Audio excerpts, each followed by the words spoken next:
नमस्कार, आप देख रहे हैं स्पेशल रिपोर्ट और आपके साथ में विजेंद्र सोलंकी। 22 अप्रैल हिंदुस्तान कभी नहीं भूलेगा और 7 मई पाकिस्तान के सपनों में आएगी। लेकिन महादेव का महीना, सोमवार का दिन, ऑपरेशन सिंदूर और 28 जुलाई का दिन, यह आतंकियों की रूह को हमेशा कपाने का काम करेगी। जिस आतंकी हाशिम मूसा ने पहलगांव में सैलानियों को निशाना बनाया था, उस हाशिम मूसा के जिस्म में कितनी गोलियां हमारी सेना ने दाग दी, अभी बता पाना मुश्किल है। लेकिन 20 लाख का यह आतंकी कैसे लश्कर तैयबा से जुड़ा, कैसे टीआरएफ का कमांडर बना और कैसे हमारी सेना ने इसको ढूंढ कर मारा, आज हम आपको बताएंगे। साथ ही आपको उस सवाल का जवाब भी देंगे जो पहलगांव हमले के बाद से उठ रहा था कि आखिर आतंकी घुसे कैसे, कैसे भाग गए, पकड़े क्यों नहीं गए। आज हम आपके सामने इसके पीछे के सबसे बड़े हथियार अल्पाइन पॉइंट ऐप के बारे में खुलासा करेंगे।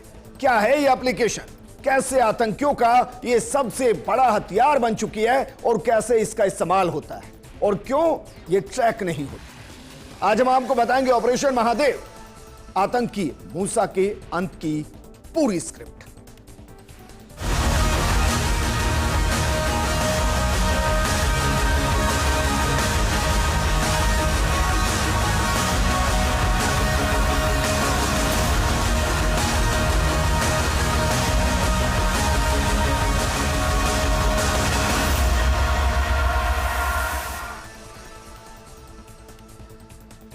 सबसे पहले आपको आतंक, अटैक और अंत की तारीखों पर गौर देने की जरूरत है।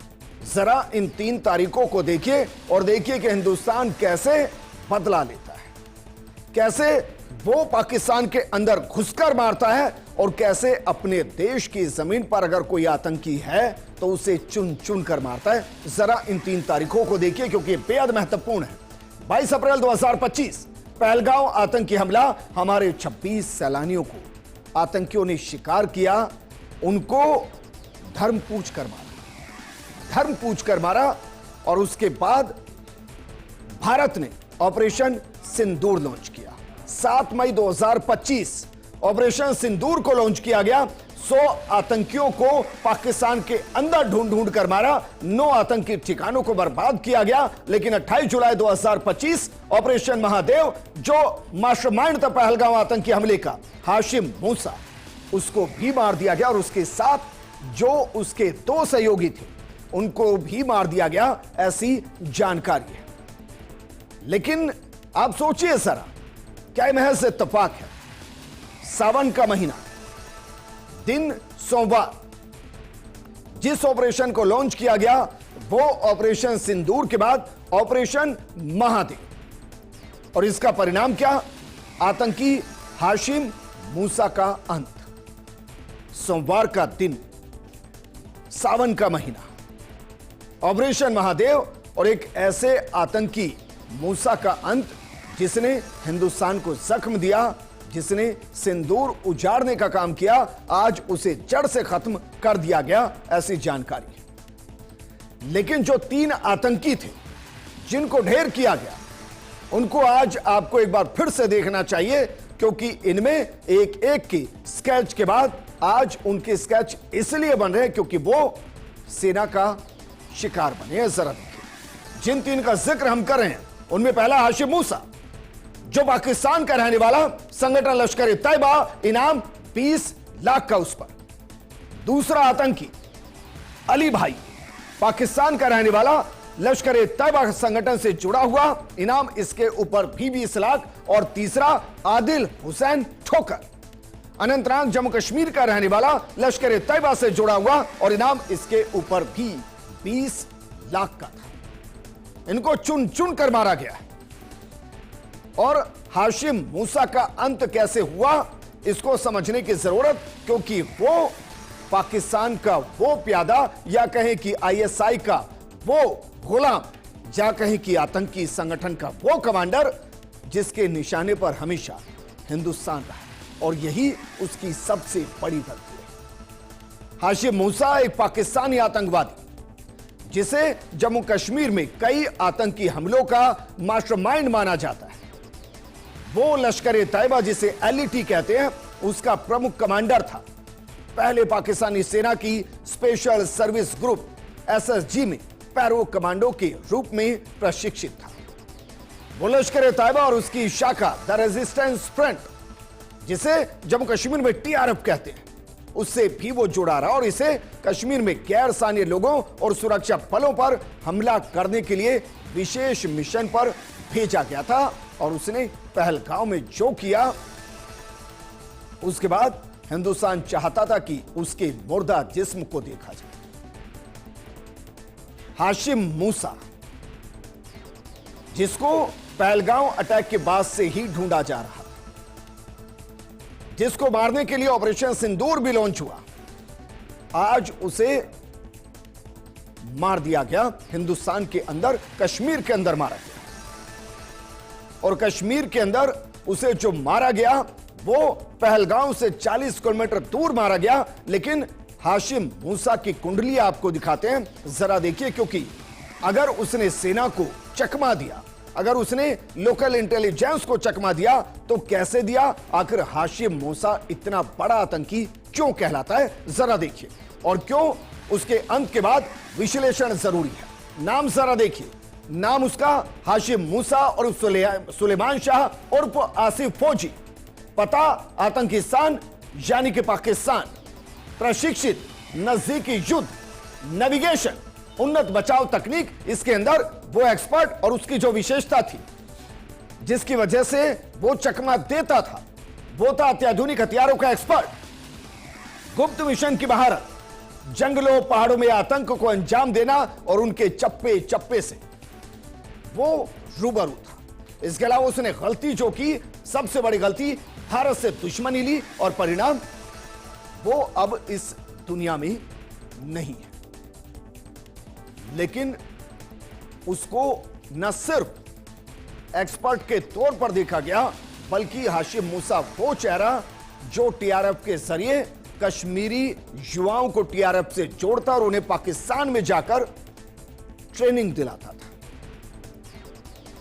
और इसके लिए ऑपरेशन महादेव को लॉन्च किया गया। और यह ऑपरेशन महादेव हाशिम मूसा के अंत की पटकथा को लिखता नजर आया। आज ही का दिन श्रीनगर के लिडवास इलाके में, यानी कि 28 जुलाई 2025, ऑपरेशन महादेव के तहत भारतीय सुरक्षा बलों, जिसमें सेना मौजूद, सीआरपीएफ मौजूद, जम्मू कश्मीर पुलिस मौजूद, ये तीनों इसमें शामिल थे, उन्होंने हाशिम मूसा सहित 3 आतंकियों को ढेर कर दिया। यह operation Chinese ultra radio communication के एक्टिव होने के सुराग के आधार पर शुरू किया गया। और यही मूसा ने सबसे बड़ी गलती, क्योंकि अभी तक वो एल्पाइन क्विंट ऐप के जरिए चल रहा था, जिसको ट्रैक कर पाना असंभव। लेकिन इस बार उसने चाइनीज अल्ट्रा रेडियो कम्युनिकेशन इसको एक्टिव कर दिया। और यहीं से हमारी सेना को सुराग लगा और सुराग के आधार पर उनको ढेर किया गया। आतंकियों से हाईटेक हथियार AK-47, अन्य उन्नत उपकरण बरामद हुए और इसमें कुछ हथियार अमेरिकी हथियार भी थे। और सोचिए, पहलगांव घटना से कितने दूर जाकर उसको मारा गया, जरा देखिए, यह भी आपको दिखाते हैं।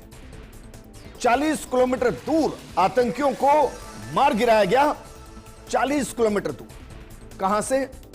पहलगांव से। लेकिन क्या वाकई में यह पहलगांव का इंसाफ है? क्या हाशिम मूसा का मारा जाना, 2 अन्य आतंकियों का मारा जाना, क्या यह इंसाफ है?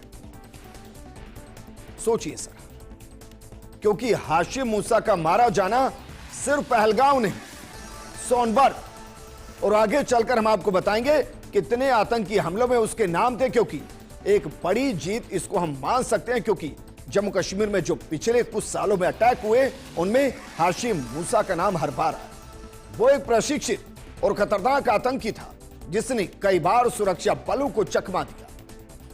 मूसा की सैन्य पृष्ठभूमि और लश्कर ए तैयबा के साथ उसका जुड़ाव ISI की संलिप्तता की तरफ इशारा बार बार करता था। 15 कश्मीरी ओवरग्राउंड वर्कर्स से पूछताछ में उसकी सैन्य पृष्ठभूमि की पुष्टि हुई। मूसा और उसके साथी घने जंगलों में छिपते थे और एल्पाइन क्विस्ट जैसे ऐप का इस्तेमाल करते थे, जो बिना इंटरनेट और जीपीएस के ट्रैकिंग में मदद करता था। और यही एल्पाइन क्विस्ट एप्लीकेशन आतंकियों का वो सबसे बड़ा हथियार जिसके दम पर वो बार बार चकमा देते थे। जरा इस एल्पाइन क्विस्ट एप्लीकेशन के बारे में जानिए कि इसकी खूबियां क्या, या वो कौन से हथियार जिसके दम पर आतंकी इसका इस्तेमाल करते थे। देखिए सर, सबसे पहले ऑफलाइन नेविगेशन, दूसरा प्रीलोडेड मैप्स और डाटा, तीसरा जीपीएस और कंपास सपोर्ट, चौथा बायोमेट्रिक एलिवेशन, पांचवा ट्रैक रिकॉर्डिंग और प्लेस मार्क्स, और छठा नो डाटा शेयरिंग। एक एक को समझिए जरा। ऑफलाइन नेविगेशन मतलब यह बिना इंटरनेट या सेलुलर कनेक्टिविटी के काम करता है, जो इसे घने जंगलों, पहाड़ी इलाकों और दूर दराज के क्षेत्रों में उपयोगी बनाता है जहां नेटवर्क उपलब्ध नहीं होता। आतंकी इसका इस्तेमाल जम्मू कश्मीर के जटिल और पहाड़ी इलाकों जैसे कि पहलगांव की बैरसन घाटी में नेविगेशन के तौर पर करते थे, इसलिए वो ट्रैक ही नहीं हुआ। दूसरा प्रीलोडेड मैप्स और डाटा एप्लीकेशन में ऑफलाइन टोपोग्राफी मैप्स को स्टोर करने की सुविधा है, जो आतंकियों को पहले से तैयार किए गए रास्तों जैसे कि सुरक्षा बलों के चेक पॉइंट्स, गश्ती समय और भागने के रास्तों की जानकारी देता है। खबरों के अनुसार पाकिस्तानी सेना ने ऐप में संशोधन करके इसमें संवेदनशील जानकारी जैसे कि भारतीय सुरक्षा बलों के स्थान और रास्तों को प्रीलोड किया। आप अंदाजा लगा रहे हैं, इसलिए ट्रैक नहीं हुए क्योंकि इनको पता था कि गश्ती दल कहां है, चेक पॉइंट कहां है, किस वक्त वो पेट्रोलिंग कर रहे हैं। वहीं जीपीएस और कंपास सपोर्ट एप्लीकेशन डिवाइस के जीपीएस और मैग्नेटिक सेंसर का उपयोग हुआ, जिससे आतंकी रियल टाइम में अपनी स्थिति का पता लगा सकते थे और नक्शे को अपनी दिशा के अनुसार ओरिएंट भी कर सकते थे। यह सुविधा उन्हें जंगलों और पहाड़ों में सटीक नेविगेशन करने में मदद करती थी बिना किसी कनेक्टिविटी। चौथा बैरोमेट्रिक एलिवेशन, ऐप डिवाइस के बैरोमेट्रिक सेंसर का उपयोग करके ऊंचाई को मापा जाता है, जो जीपीएस से ज्यादा सटीक होता है, और यह आतंकियों को ऊंचे पहाड़ी इलाकों में सटीक स्थिति जानने में मदद करता है। और इसके बाद ट्रैक रिकॉर्डिंग और प्लेस मार्क्स, आतंकी अपनी यात्रा का रिकॉर्ड रख सकते थे और महत्वपूर्ण स्थानों जैसे कि हथियारों के ठिकाने या सुरक्षित स्थान को प्लेस मार्क के रूप में सहेज सकते थे, और ये बाद में इन स्थानों पर आसानी से लौटने में मदद करता था। नो डाटा शेयरिंग एप्लीकेशन में कोई डाटा शेयरिंग या एनालिटिक्स नहीं होने का दावा किया जाता है, जिसके कारण यह आतंकियों के लिए सुरक्षित माना जाता है क्योंकि इनकी गतिविधियां ट्रैक नहीं होती। अब सोचिए जरा, एक ऐसी डिवाइस जिसको ट्रैक ही नहीं किया जा सकता, कैसे हमारे सैनिकों को यह पता चलता कि वो कब घुसे, कैसे घुसे, जबकि दूसरी तरफ वो डिवाइस जो नेविगेट कर रही है बिना नेटवर्क के, जिसके अंदर पहले से पता है कि पेट्रोलिंग कब हो रही है, हमारी चेक पॉइंट्स कहां हैं, किस वक्त मूवमेंट हो रही है, और इसलिए वो आए भी और काफी हद तक बच भी गए, लेकिन आज नहीं बच पाए। और इसीलिए मूसा के मंसूबे उस जोर में बेनकाब नहीं, लेकिन मूसा पूरा का पूरा मार दिया गया। हाशिम मूसा और उसके सहयोगी ने बैरसन घाटी में हमले के लिए जिस एप्लीकेशन का हम बात करें, एल्पाइन क्वेस्ट, इसका इस्तेमाल किया। एप्लीकेशन के ऑफलाइन नेविगेशन सुविधा ने उन्हें घने जंगलों, पहाड़ी इलाकों में बिना नेटवर्क के रास्ता खोजने में मदद की, जिससे वो सुरक्षा बलों की निगरानी से बच गए।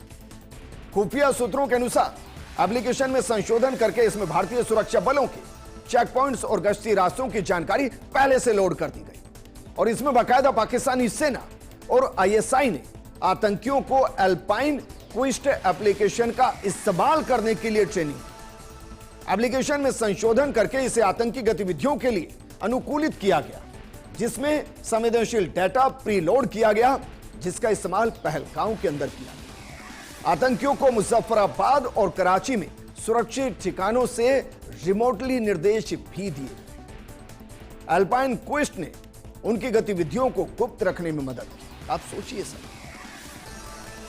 और इसलिए जो 20 लाख का इनामी आतंकी था, उसके सीने में शायद 20 से ज्यादा गोलियां दाग भी दी गई हो तो अतिशोक्ति नहीं, क्योंकि गुस्सा एक ऐसे आतंकी जिसने हिंदुस्तान में कई बार कहर बरपाया। और इसलिए अब हम आपको एक एक करके इस हाशिम मूसा जो कि 20 लाख का इनामी बदमाश। हम इसलिए कह रहे हैं क्योंकि आतंकी उनके लिए है, हमारे लिए वो एक ऐसा दुश्मन जिसका खत्म होना भी हसर। एक एक करके हम आपको बता रहे हैं कि चलिए हाशिम मूसा किस किस हमले के अंदर शामिल था और उसका मारा जाना क्यों हिंदुस्तान के लिए एक बड़ी खबर। हालांकि इसको कंफर्म अभी तक नहीं किया गया। सबसे पहले पहलगांव हमला 22 अप्रैल 2025। जम्मू कश्मीर के पहलगांव में बैरसन घाटी में हुए हमले में हाशिम मूसा को मुख्य साजिशकर्ता माना गया। इस हमले में 26 पर्यटकों की हत्या कर दी गई। आतंकियों ने सेना जैसे कपड़े पहनकर सैलानियों के धर्म पूछकर हमला किया। AK-47 जैसे हथियारों का इस्तेमाल किया गया और जांच में पता चला था कि मूसा ने अपने साथियों आदिल हुसैन ठोकर और अली भाई के साथ मिलकर हमले को अंजाम दिया। उसका पाकिस्तान के मुजफ्फराबाद और कराची से डिजिटल कनेक्शन भी सामने आया, जिसने मूसा के साथ ISI की भूमिका को भी कंफर्म कर दिया। दूसरा हमला अक्टूबर 2024, गांदरबल हमला। भारत का दुश्मन गांदरबल हमले के अंदर भी शामिल था। गांदरबल के गागनगीर में हुए हमले में 6 गैर स्थानीय मजदूरों, एक स्थानीय डॉक्टर की हत्या हुई। मूसा इस हमले के अंदर भी शामिल था। तीसरा हमला 2024 में ही बारामूला हमला। बारामूला के बूटा पथरी में हुए हमले में 2 भारतीय सैनिक, 2 पोर्टर मारे गए और इस हमले में भी हाशिम मूसा शामिल था। इसके अलावा आपको ध्यान होगा 2024 सोनमर्ग टनल हमला। सोनमर्ग के जेड मॉड टनल के पास हुए हमले में 7 लोग मारे गए, जिनमें 6 मजदूर और एक डॉक्टर शामिल था। मूसा इसका भी मास्टरमाइंड था। अब सोचिए 2024 से लेकर अभी तक जितने भी जम्मू कश्मीर के अंदर आतंकी हमले हुए, सबके साथ एक चेहरा और एक नाम जुड़ा, नाम हाशिम मूसा। और इसलिए अगर आज हमारी सेना ने उसको मार गिराया है तो ये जम्मू कश्मीर के लिए एक बड़ी खबर, हिंदुस्तान के लिए एक बड़ी खबर और पाकिस्तान के गाल पर एक करारा तमाचा। जो सोचता था कि शायद हाशिम मूसा हर बार की तरह बच जाएगा, लेकिन इस बार सेना से उसका सीधा आमना सामने हुआ। और क्योंकि उसने एक ऐसी डिवाइस का इस्तेमाल किया जिसको ट्रैक किया जा सकता था और इसलिए ट्रैक करके हाशिम मूसा को मारा गया। लेकिन हाशिम मूसा का पूरा आतंकी संगठन क्या है? दरअसल हाशिम मूसा लश्कर-ए-तैयबा और उसकी शाखा द रेजिस्टेंट फ्रंट से जुड़ा हुआ था। लश्कर-ए-तैयबा दक्षिण एशिया का एक प्रमुख इस्लामिक आतंकी संगठन है, जिसका मुख्यालय पाकिस्तान के लाहौर के पास मुदीरके में स्थित है, जिस पर ऑपरेशन सिंदूर के जरिए अटैक किया गया था। यह संगठन भारत, विशेष रूप से जम्मू कश्मीर में आतंकी गतिविधियों के लिए कुख्यात है। लश्कर-ए-तैयबा की स्थापना 1987 में हाफिज सईद और अब्दुल्ला आजम ने की थी।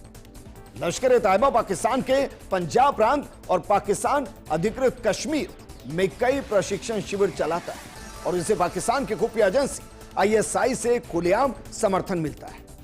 LET कई छद्म संगठनों के माध्यम से भी काम करता है, जैसे कि जमात उल दावा, मिली मुस्लिम लीग और तहरीक-ए-आजादी-ए-कश्मीर, ताकि अंतर्राष्ट्रीय प्रतिबंधों से खुद को बचा सके और आतंक फैलाया जा सके। ये जैश-ए-मोहम्मद और हिजबुल मुजाहिदीन जैसे अन्य आतंकी संगठनों के साथ मिलकर भी काम करता है और इसका एक मुखौटा है।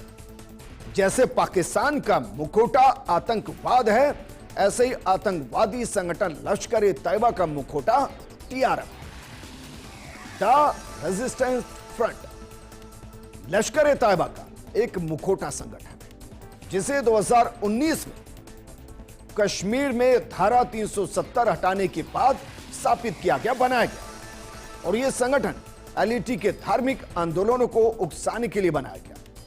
TRF का मकसद भारत के खिलाफ प्रचार और आतंकी हमले करना, जम्मू कश्मीर में गैर स्थानीय लोगों और सुरक्षा बलों को निशाना बनाना। TRF कश्मीरी युवाओं को भर्ती करता है और उन्हें पाकिस्तान में प्रशिक्षण देता है और इसमें हाशिम मूसा सहायता करता है। इसका उद्देश्य हमलों को स्थानीय दिखाना ताकि पाकिस्तान की संलिप्तता छिपाई जा सके। साजिद जट, सज्जाद गुल और सलीम रहमानी जैसे कश्मीरी युवा टीआरएफ के प्रमुख चेहरों के रूप में प्रचारित किए गए। लेकिन ये सभी हाफिज सईद और लश्कर तैयबा के लिए काम करते थे और टीआरएफ, जिसमें कश्मीरी युवाओं को शामिल किया जाता, पाकिस्तान में जाकर उनको ट्रेनिंग दी जाती और उसके बाद कश्मीर के अंदर आतंक उनके जरिए फैलाया जाता, ताकि जब वो पकड़े जाते, जब सेना से मुठभेड़ में वो मारे जाते, तो वो पाकिस्तान के नहीं बल्कि कश्मीर के निकलते और अंतर्राष्ट्रीय स्तर पर यह कहा जा सकता कि देखिए कश्मीर के युवा ही विद्रोह कर रहे हैं। और टीआरएफ के अंदर हाशिम मूसा की एक बड़ी भूमिका रही। वो क्या करता था, जरा देखिए टीआरएफ के अंदर हाशिम मूसा की क्या भूमिका रही। जैसे कि लश्कर तैयबा का वो प्रमुख कमांडर, बिल्कुल वैसे ही टीआरएफ का भी वो एक प्रमुख कमांडर था। कश्मीर में हमलों को निर्देशित करने का काम हाशिम मूसा के पास था। इसके अलावा स्थानीय युवाओं को टीआरएफ में भर्ती करना, उनको उकसाना, धर्म के आधार पर उन्हें भड़काना, उसके बाद उसे टीआरएफ से जोड़ना और लश्कर तैयबा के जरिए उन्हें ट्रेनिंग दिलाना, ये सब काम हाशिम मूसा किया करता था। इसके अलावा पाकिस्तान में उनको ट्रेनिंग दिलाने की जिम्मेदारी भी हाशिम मूसा के ही पास होती थी। और इसीलिए अगर सेना ने उसे मार गिराया है तो मानकर चलिए जम्मू कश्मीर के अंदर आतंकवाद का एक बड़ा चैप्टर क्लोज कर दिया गया। इसके अलावा पहलगांव का एक सही बदला लिया। इसके अलावा कश्मीर के युवाओं को भटकने से रोका गया। इसके अलावा कुछ वक्त के लिए टीआरएफ पर पाबंदियां भी रहेंगी और वो सही तरीके से काम करता भी नजर नहीं आएगा। लेकिन जो सबसे बड़ी चुनौती है वो सेना और हमारी सरकार के सामने है, एल्पाइन क्विस्ट जैसी एप्लीकेशन के कंट्रोल को रोकना। क्योंकि अगर इस तरीके की एप्लीकेशन आतंकियों का सबसे बड़ा हथियार बनती रहेंगी तो आतंकियों को ट्रैक कर पाना बेहद मुश्किल होगा। लेकिन फिर भी सावन का महीना, सोमवार का दिन, ऑपरेशन महादेव और एक ऐसा इंसाफ पहलगांव के शहीद परिवारों के लिए जो सोच रहे थे कि क्या वाकई में जिन 3 आतंकियों ने कहर बरपाया क्या वो मारे जाएंगे। आज वो दिन है, कह सकते हैं कि पहलगांव का सही बदला लिया गया है। उसके मास्टरमाइंड 20 लाख के नामी हाशिम मूसा को उसके 2 सहयोगियों के साथ मार दिया गया। हालांकि इसकी कंफर्मेशन अभी भी बाकी है। इस प्रोग्राम में फिलहाल इतना ही, लेकिन आप बने रहिए फर्स्ट इंडिया न्यूज के साथ, क्योंकि खबरों का सिलसिला लगातार जारी है। नमस्कार।